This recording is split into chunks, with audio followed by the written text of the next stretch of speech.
Well, what are my joys in life? My joys in life,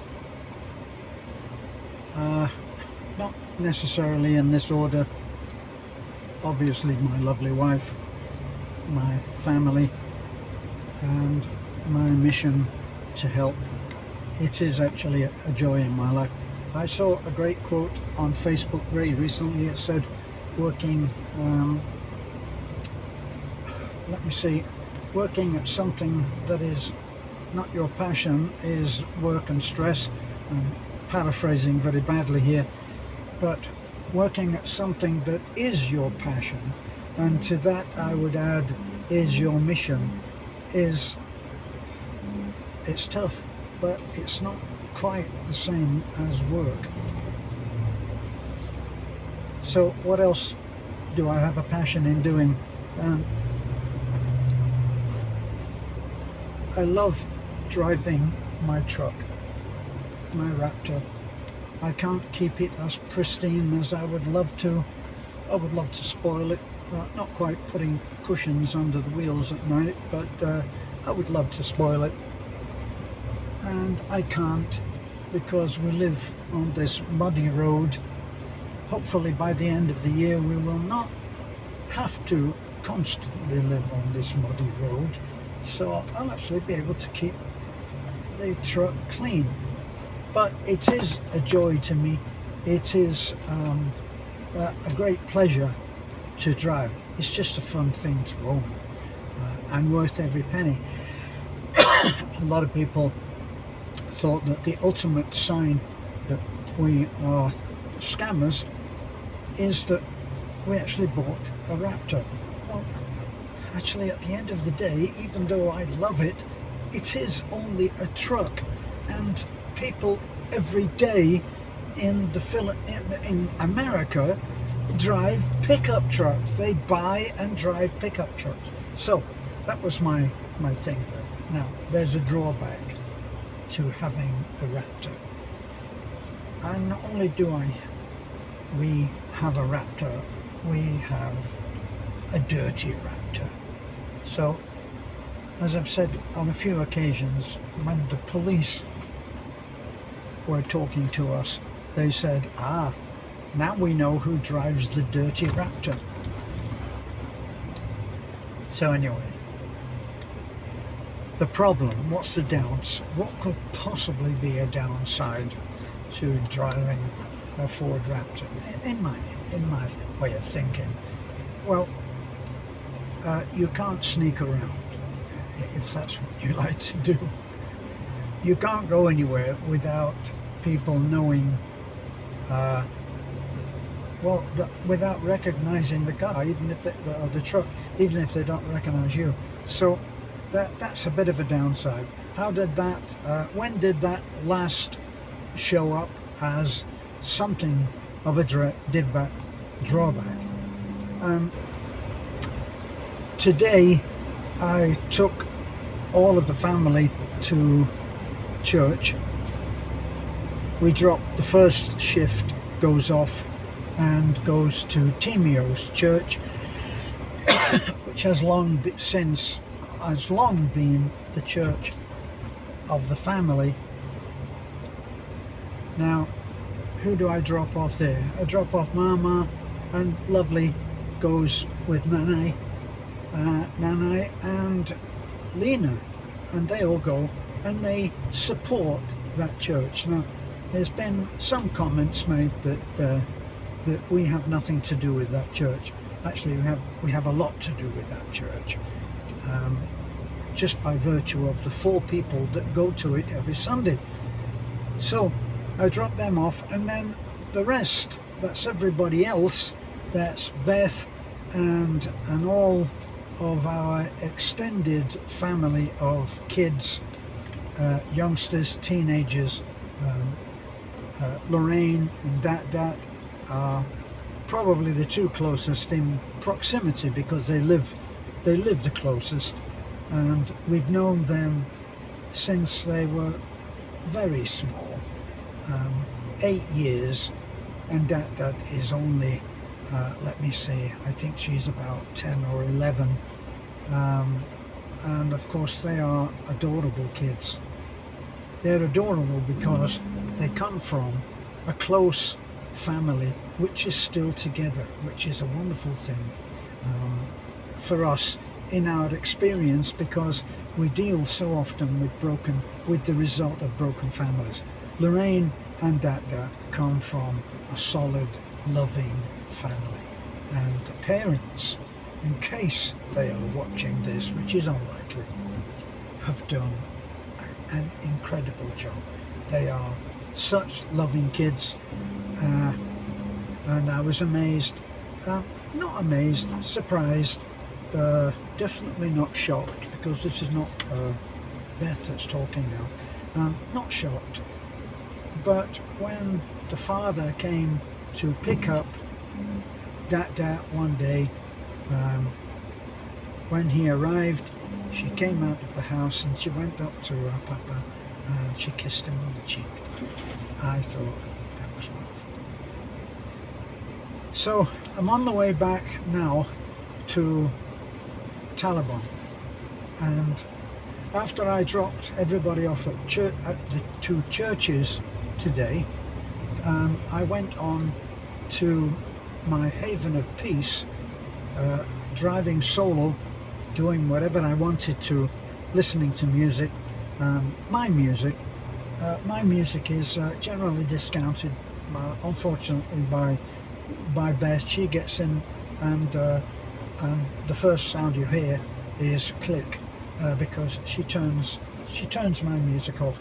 She doesn't like it so much, or she wants to talk, and it doesn't matter that it's not being finished.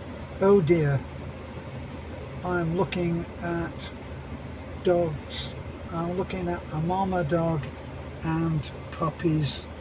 Oh, that is very unfortunate. I'll just turn the camera around to show you that. I can't see what you're seeing, but I'm assuming that you're seeing a mommy and one puppy. The other puppy has disappeared into the grass up there at the back. That's a well-worn old lady. Many litters. And there's the little guy walking behind. I don't know whether they'll end up where we are, because we had a lot of puppies and dogs dumped on us a little while ago, and was the source of some being ticked off, shall I say. It happens. We ended up having 8 dogs left with us.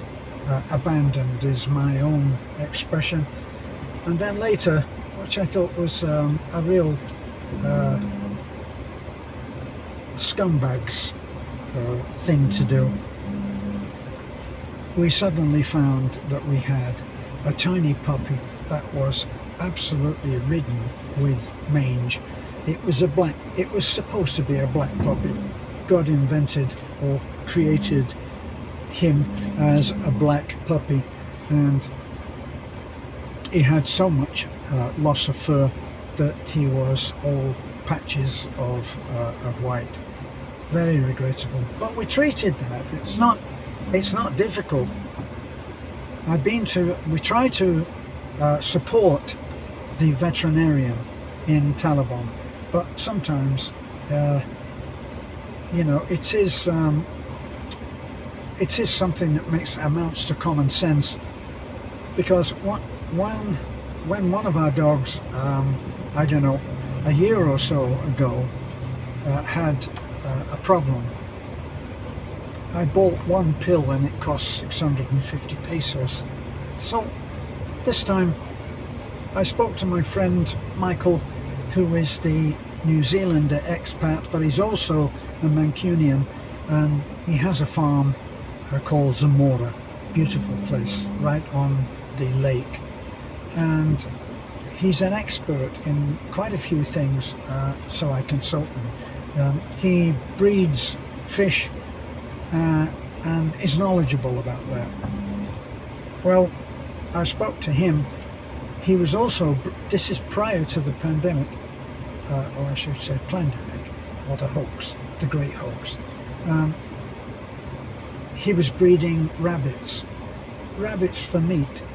In the UK, in case you don't know, certainly in my childhood, we were very familiar with the rabbit meat because it was easy for small breeders to breed in some kind of volume. You must have heard that expression, breeding like rabbits, because they do. Leave them alone and there'll be many more when you come back. And he was breeding them, and I went round there once and was talking and chatting about the rabbits, and one of them was separate, or two of them were separate from the main bunch. I'm sure that's not the technical term, but anyway, I asked about that. Why are they being kept separate? They look the same. And he said, they've got mange. I said, what, do you take them to the vet? No, he said, I treat them myself. It's very simple. You can give them ivermectin. Ivermectin will clear them up. 1 dose a week and it'll be gone. So it turns out that ivermectin, you can buy that at the local pig grower. Agrivet, I think they call it here, an agrivet, and they sell tiny little sachets like this, 1.5 inches or 2 inches square. Well, they sell those, and each one of those is for a 60-pound pig. Well, our little puppies are nowhere like that, but I cut the thing in half and gave it to 2 puppies. It cost something like under 20 pesos. That's a hell of a difference, isn't it? So I treated all of the dogs just in case, but with special attention to the little black boy, and we treated him. He recovered and he did marvelously well. Unfortunately, one of the boys, Mama, was bitten by him, and we couldn't afford to take a chance. We had to take Mama down. So here we are. We've got an abandoned puppy that was dumped on us with mange that we're treating and is recovering, and then he goes and nips one of the boys. Well, we have to take him down and we have to get him vaccinated for the dog disease that is most common, rabies. And rabies are unfortunately a little bit common in the Philippines. So you have at the hospitals, you'll have a department for the treatment of animal bites, and that's one of them. So anyway, there was no problem. We haven't noticed Mama frothing at the mouth since, but we were that much out of cash for a little dog that we should never have had to take care of. Now that the little fella has recovered, he's disappeared, so I think maybe he was picked up again. So if anybody is out there and they've got a little puppy that they would like to sneakily have treated, then you know where to come. Isn't that good? Don't begrudge the little black guy being treated. I'm glad that he has recovered. So I've gone and waffled on, nearly at the end of the road of our do-it track. I'm in 4-wheel drive because today we had an incredible fall of rain, which absolutely flash flooded many places on the way into Taliban. Now, when I got to Taliban this morning, I got busted because I parked at my little haven of peace at PP Coffee at the moment, because PP Coffee has good Wi-Fi. In fact, I'm on my way back there now. And while I was there eating my breakfast, I felt the hand on my shoulder, and it was the Alfred. So the Alfred tends to,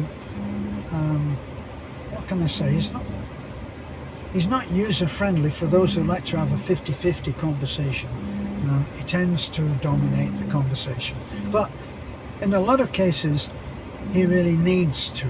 So he needs that support from wherever he can get it, and very often that turns out to be Bethany. So he came and he was talking about Marie. Marie has apparently gone to Cebu because she needs to take some product that she was selling, plus she needs to get her national ID, and she had started that process before she met Alfred, or went to live with Alfred. And what happened then was that it sort of was left, and so I think they got in touch with her and said that it's not open-ended forever. If you want the ID card, you better come and get it. And I think they gave her some kind of a time frame to go and pick it up. So she's gone to Cebu, and she'll be away probably for a couple of days. And the reason I brought that up was not because I want to complain about Alfred, because once again, before I leave the subject of Alfred, when you talk to Alfred or when you listen to Alfred, one thing that really stands out is, well, one, he doesn't have any filters. If you're hoping for tact and diplomacy, don't go and listen to Alfred. He doesn't know what tact and diplomacy means in German or Thai or English. He just says what he thinks. Now, he doesn't say it with any sense of bravado. He just says it because that's what he thinks. And so there's no what we've come to know as social filters. There's no filters with Alfred. If Alfred thinks that the roof we've put on a house is not good enough, he'll disguise it by saying, I don't think that roof is good enough, and that's disguising it enough for Alfred. So, in among all of those statements that I've made is one thing that stands out very clear. Alfred is a good man. He's a good man. He's ethical, he's honest. That doesn't mean that he always does the right thing, but he's honest, and he's not a liar. Oh God, I really appreciate that he's not a liar. The biggest portions of unhappiness I've had in my life have been with lies.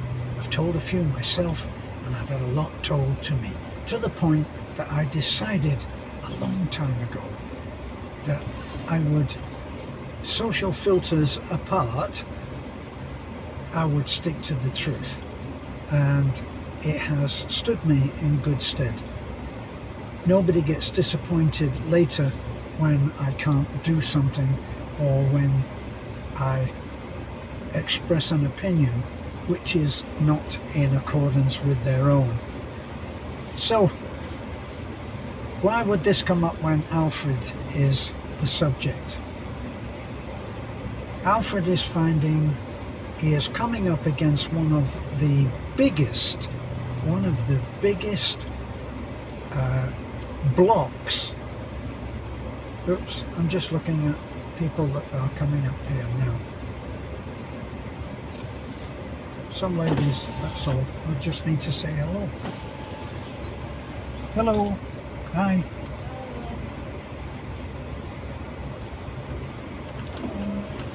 I don't actually know them. They're going somewhere up to the barangay above us. So, in the Philippines, the question of what is true is very much in question a lot of the time, because culturally speaking, the the whole thing of filters and how you talk to someone and how you disguise what you really want to say with what you think is going to be acceptable to the person that you're talking to is an art form in the Philippines, because a Filipino will not say something if he thinks it's going to, if he thinks that it's going to offend you. So he'll do anything not to offend you, knowingly. So this is ingrained in, oh, I've got to put my safety belt on. This is ingrained in the culture, in the behavior, in how people go about their lives on a daily basis, and you cannot root it out.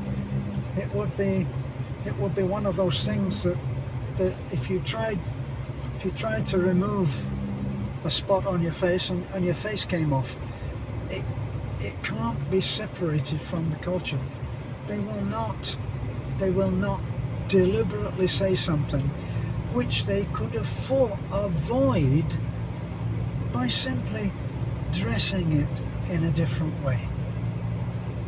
When I came to the Philippines years and years ago, I came from the UK. In the UK, if you go swimming in what are called Speedos. That's what I think they call them here. And that is like a bikini, like a woman's bikini bottom. Maybe not quite as skimpy, but that's what you go swimming in. It's in the culture, it's totally acceptable. It's not acceptable here, or it wasn't at that time. So I come in my Speedos, put my Speedos up, we're all going swimming, all wonderful. And when I get there, we get to the pool.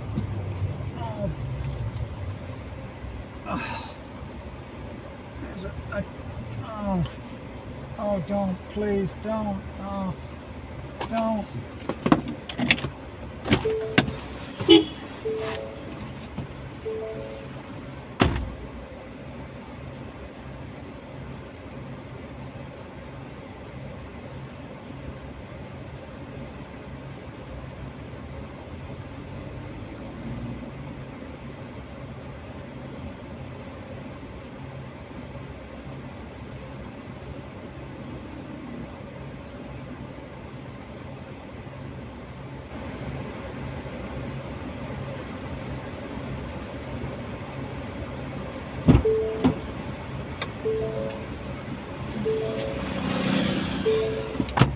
Well, look what I found wandering about in the middle.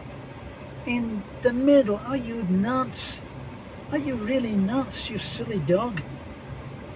He's in the middle of the national highway. How can I leave him there? So I'll have to... What do I do? We've already got about 11 dogs or something, and I'm going into town. I'm going to put him somewhere that's a little bit safer.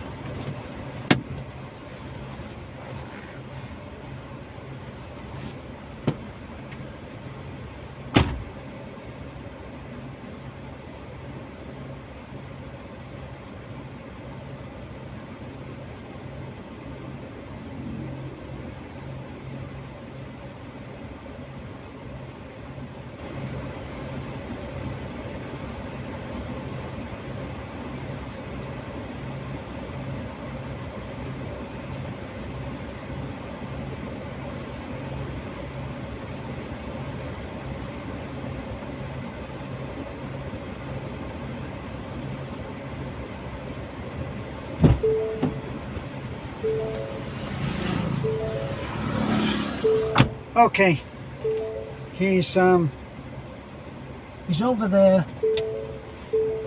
He was coming from the direction of a house, so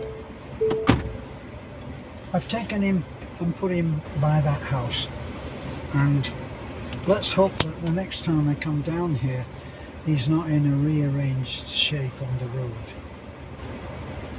Sorry, dark British humour. There we go.